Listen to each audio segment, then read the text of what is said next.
So JR was born in July of 1991.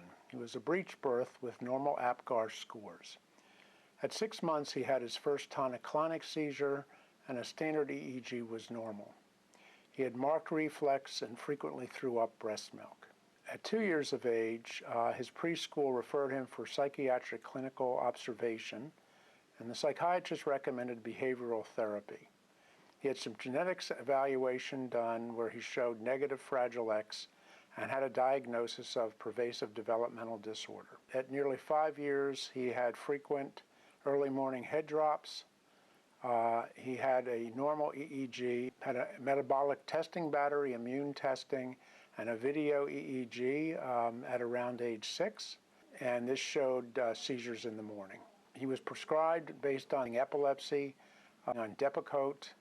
He had a normal brain MRI at that time. He had trouble with anesthesia, was briefly on Neurontin, but that was discontinued after he hit his principal.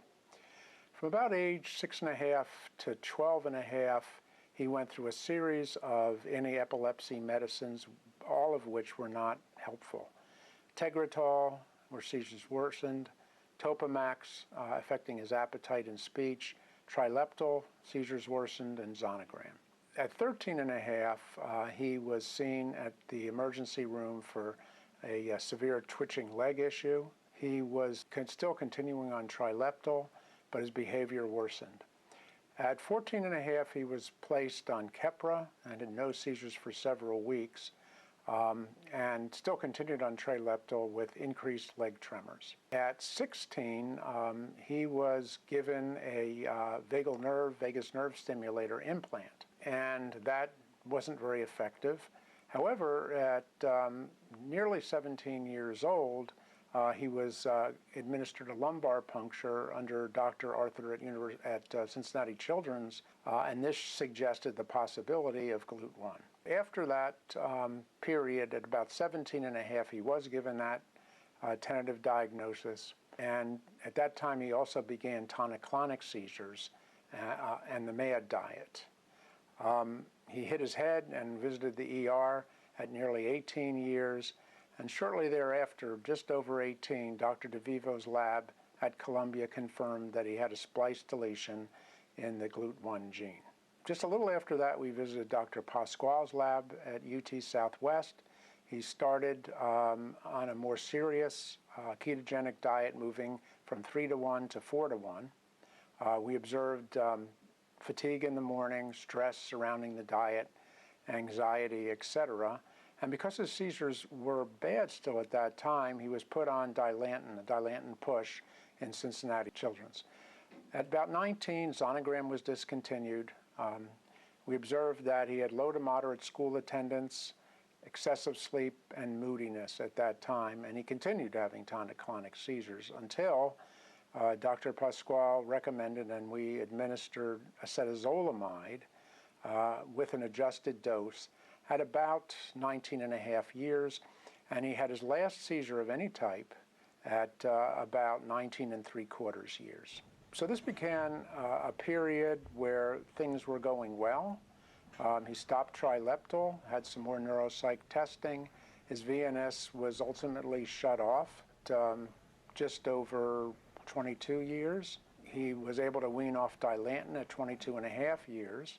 And the ambulatory EEG showed at 23.5 that brain behavior was really pretty much normal.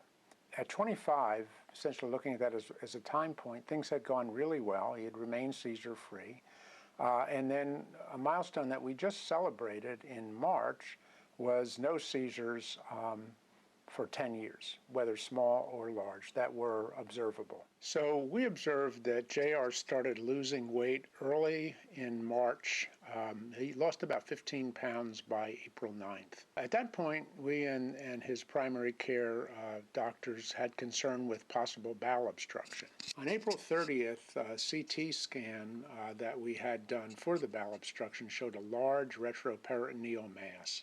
Initial diagnosis was of Wilms tumor based on biopsy and also an initial read of the CT scan. He was originally seen at university hospitals at University of Cincinnati, then moved to Cincinnati Children's Hospital due to their expertise with Wilms and also with young adults. Additional pathology and histological examination of the biopsy samples indicated a germ cell tumor. Ultrasound indicated the likely origin in the left testicle. Lesions also were evident in the lumbar spine, liver, and lung. At this point, he's about to start his second dose of chemo out of 4 courses of chemo, and then surgery would occur sometime after that, and likely radiation for the spine. The outcome is approaching 70% success, so even though it's stage 4, it is encouraging. With a new medical issue like this, after having Glut1, I think there are some things to consider. One is just continue to be mindful there are other things out there that can cause disease.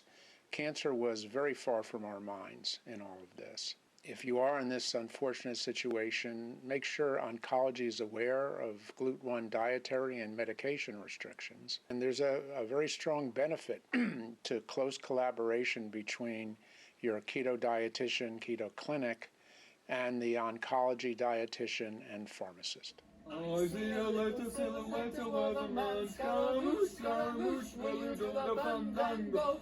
And the borderline name, very, very frightening me. Galileo, Galileo, Galileo, Galileo, boy, nobody loves him. He's just a poor boy from a poor family, sparing his life from this monstrosity.